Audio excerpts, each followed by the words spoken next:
Hello everyone, welcome back. Another special episode of Players Who Cooks. We're doing this because Bethesda Australia very kindly have kind of encouraged my cooking obsession again with another promotional item. This time it is the Redfall Rub. It came with a very nice press pack that Bethesda sent out, Bethesda Australia. And this rub's made in Australia. It's designed for all sorts of meat, but looking at the ingredients on it, I decided that beef was the way to go. And because I like barbecue, we're going to do beef short ribs. So that's a low and slow dish, and it's going to take hours and hours and hours, but you won't have to watch that. You just have to watch me prep it and then serve it, really. So what you do, start with, we've got the rub there, as you can see. It's got, things you'd expect in a good beef rub. It's got garlic, it's got salt, it's got pepper, it's got charcoal because it gives it that kind of vampire feel. But charcoal's good for a rub, and a few other bits and pieces in there. What we're going to do is do the beef short ribs. I'm going to prep them how I would do them. Obviously, barbecue is very, very subjective. I am not a pit master from Texas. I don't know all the rules. I do it how I like it, and I think that's why barbecue's fun. In America especially, there's lots of strict rules where you are and how you cook it and all those things. Lots of traditions that people follow, whereas in Australia we're kind of just taking bits and pieces from everywhere, and that's what I've done with this recipe, is bits from all over. So, we've got our beef short ribs. You can either get them already cut, or you can get them like this, which is a bit cheaper. So I usually do that, and then I like to cut them myself. With all ribs, pork or beef, or lamb, there's a membrane on here. You can do two things. You can try and peel it off with a knife, where you get in the corner and lift it up, which is a pain in the ass sometimes. It just doesn't work. It comes off like that. Or, if you're lazy, it's coming up all right. See, it's hard to see, but that's the membrane. Look at that, it's coming off nicely. So what that does is it stops a bit of flavour getting in.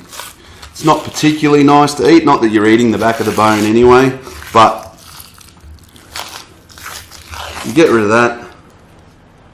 That's the membrane on the back of the ribs. It stops flavour getting in, and then you give that to the dogs. And then on the back here, you just also run your knife a little bit. Just score it up a bit, because it's all bone and you just want a bit more flavour to get in. So we'll do that, and then we're going to separate them. Nice sharp knife. You always need a sharp knife. Don't risk yourself with a shit knife. And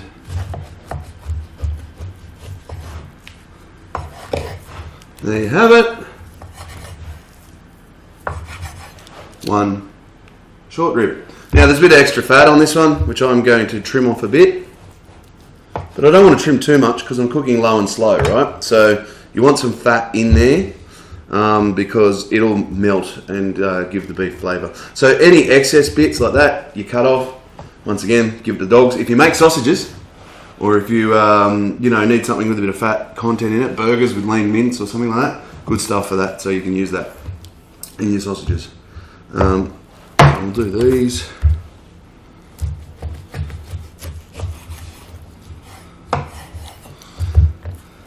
Trim off any excess bits. That's alright. And that one, just a little bit there. Alright, that one's done there. This is, if you're a meat sort of barbecue guy like me, get yourself a big old Tupperware container. Call it your meat container, whatever. Just use it for meat. It makes life super easy, and I'll show you why in a minute. But we'll trim this one off. Get the membrane off the back. So we'll go from this side. We can get it cleanly like the last one.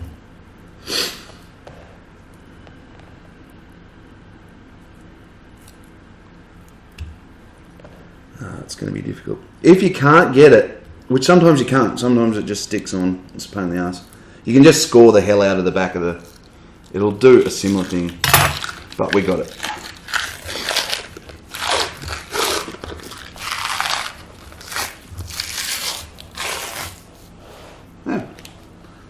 Dogs are waiting at the door. Very excited.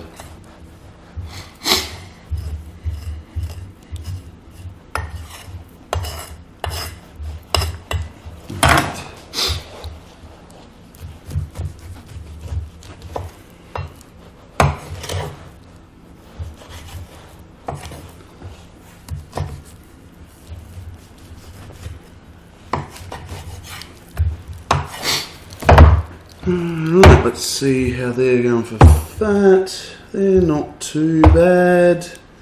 Not too bad. They don't need trimming, that one. Excellent. So they just go into your meat Tupperware container. Beautiful. Alright, now what we've got to do is we make a little, it's not a sauce, but basically it acts like a sticking agent for the rub on the ribs. Because we're cooking it for a long time, we want the rub to make sure it stays on, get the flavour in. So the trick is you've got to make something that doesn't only help stick, but also helps the meat open up a little bit. Now, I was taught this by a chef that specialised in barbecue, and he told me this is a nice trick for beef ribs. He said you wouldn't do it for pork because you don't need to, but with beef, because the meat's can be quite strong, this helps break it down. So all you do is you make a simple mix of mustard. You can use whatever mustard you like. I'm using Australian mustard because it's got a little bit more kick than just the American mustard, which I really like. So you just get a good old dollop in a bowl, like that. So that mustard there. And we'll just put that in the sink. Then we want a splash of just vinegar, any old vinegar, white vinegar. Obviously not cleaning vinegar, but vinegar.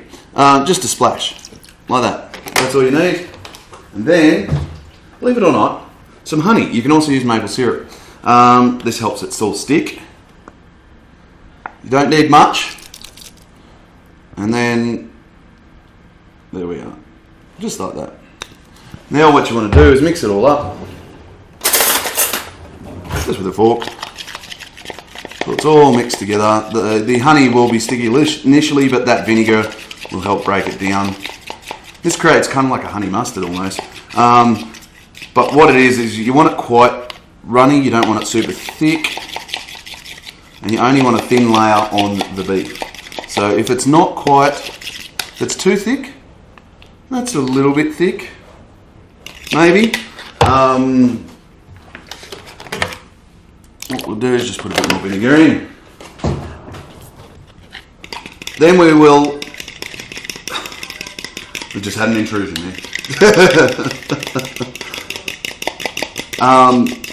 What we'll do now is we will, excuse me for a second. We will baste these all. Baste them all, just a little bit. So we get that, just brush with a brush, just like that. Just do all of these like that, just a thin layer.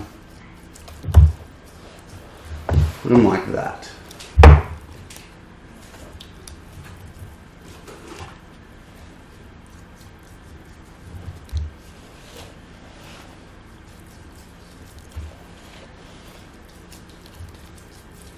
That's all you need to do, just that real light layer. Obviously it's a bit messy, so have a chopping board down.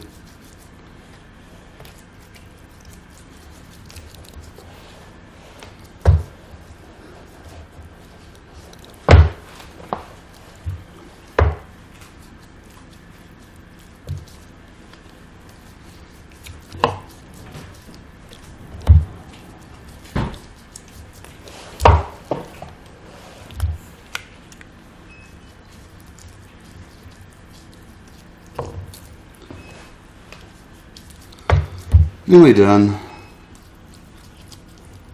Now we can start putting them back in there. Just let them sit. Got one more to do.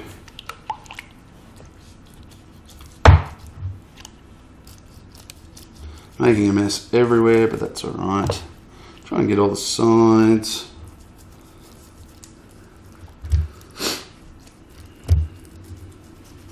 There we are. We just put that all in your little thing. Make sure we missed a bit there. brushed all on.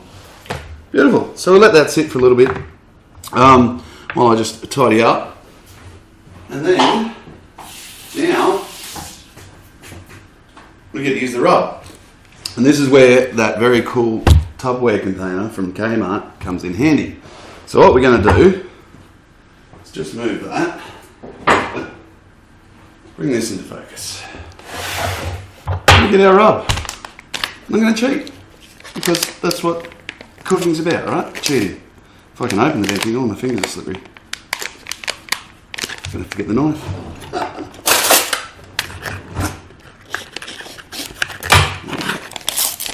Alright. So, open the rub up. If I can open it, these are slippery, fatty fingers from beef. There we go. Got it. Alright. There you go, you can see the rub. It's that charcoal that makes it nice and black. There's chili flakes in there, all sorts of good stuff. So, I'm just going to liberally pour on all over it. Like that. Just turn them around a bit. You don't want to skimp on the rub at all, especially if you're doing a long cook. So, a bit more in. Like that. So it's all over like that. We get some on the bottom. And then I'm going to pour a bit down the sides. And with my messy hands, I'm just going to wash them quickly.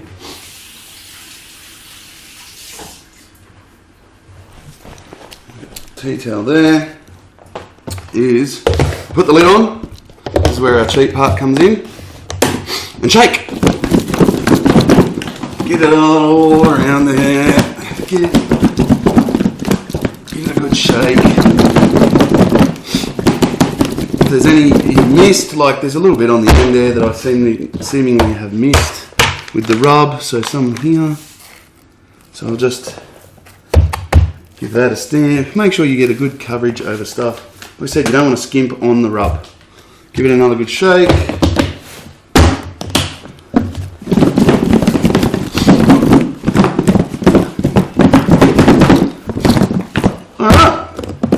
There we are.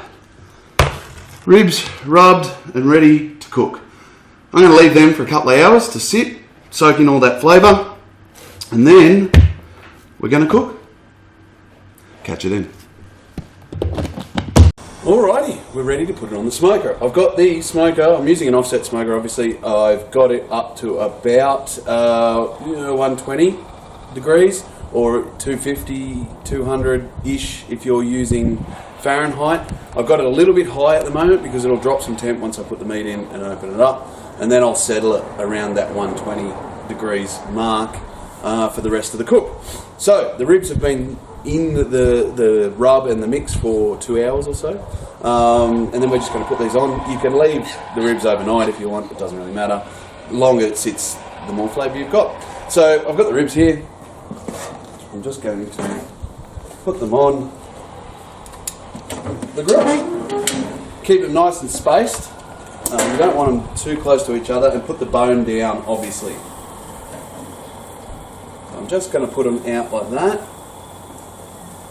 A big key to it is knowing your smoker, knowing your own equipment, know where it gets hotter than others, because you know every piece of gear is a little bit different.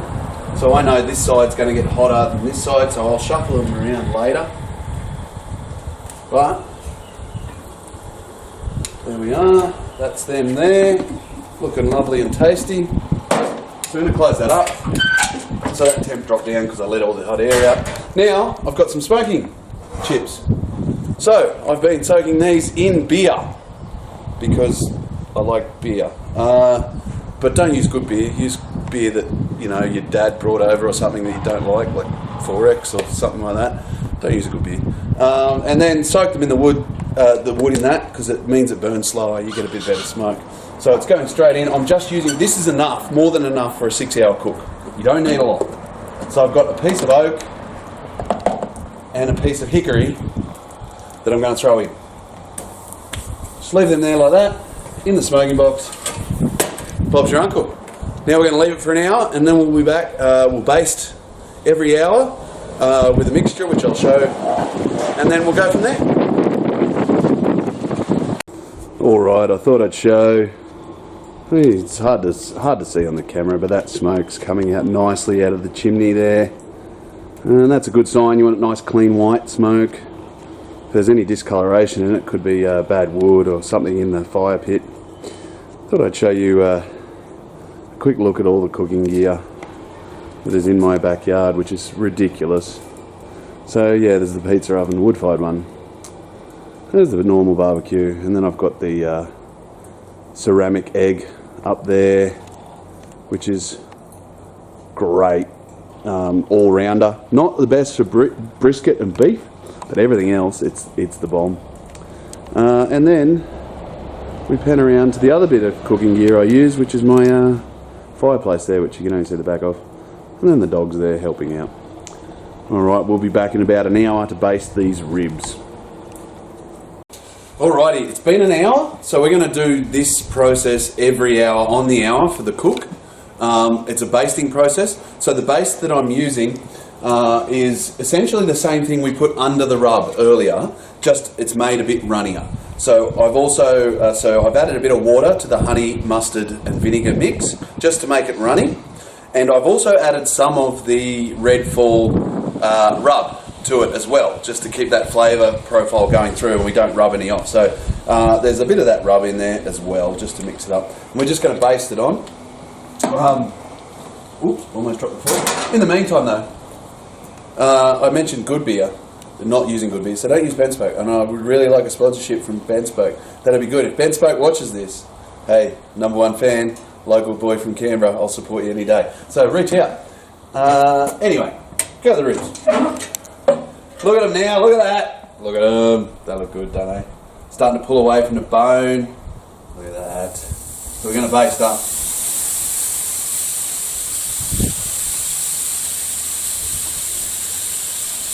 Keep them moist.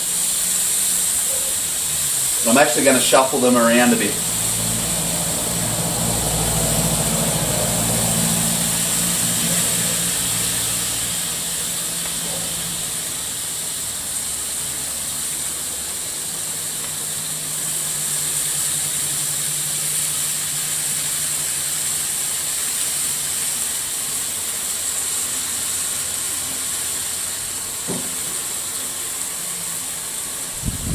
Make a nice coverage of it all. Then I'm going to move the ones that are cooking faster around, like these guys. See, they're pulling off the bone a bit more.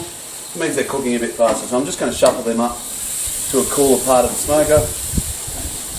And then we're going to go from there. Alright, I'll do that every hour and then I'll start checking the temperature at the 3rd hour. And we'll go from there.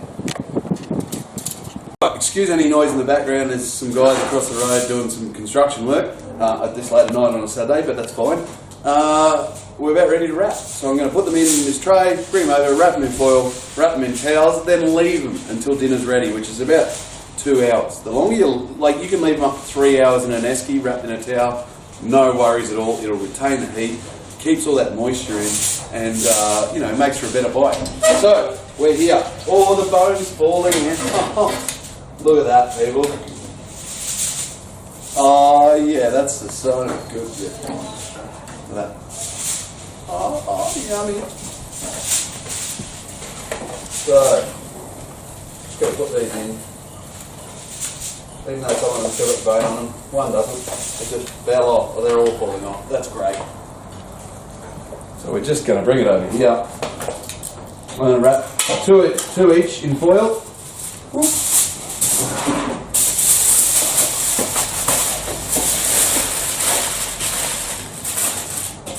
One thing you do as cooking low and slow barbecue is go through a lot of foil.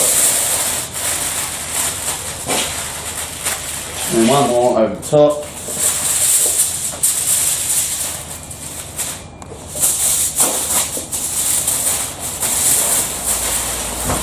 Like that. Put that to the side. Do the next two. Ooh, hot, hot, hot. Special hands a must, otherwise use tongs.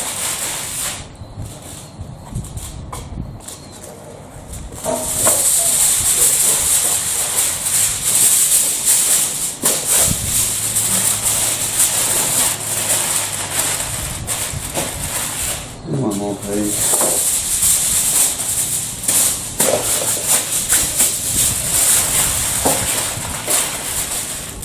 Alright, last two.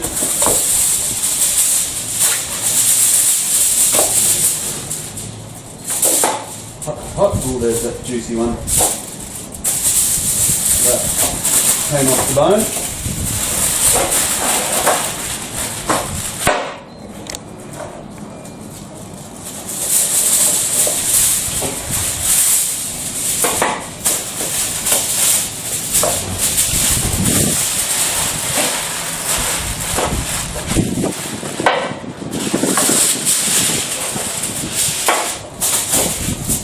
Alright, once you've done that in the foil, grab yourself some old towels that you don't use anymore because they will get a bit of meat juice on them. Fold them together, like that. Wrap the towel over once. Grab a second towel.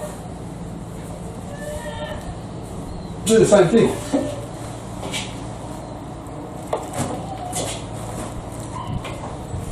Done. And then, just keep them all nice like that. Grab yourself an esky.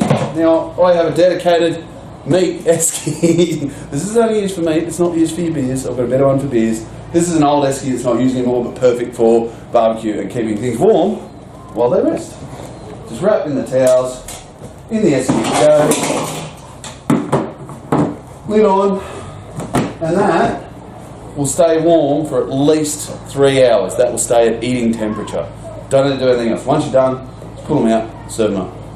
We'll be back when we do that. Alright, moment of truth. Time to serve up. After all day. So, summed it all up, it was 3 hours in the smoker. And then it's been in the resting for about 2 hours. They're still warm, still plenty warm, so we'll serve them up.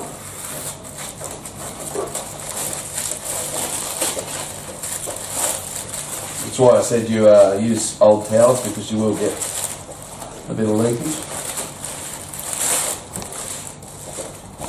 Go away, Willow, shoot.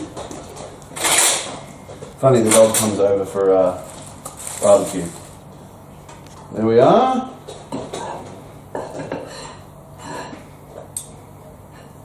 Now the moment of truth is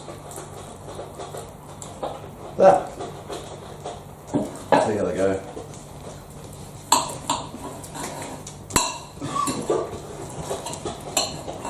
There's a bit of fat in them, but looks pretty good to me.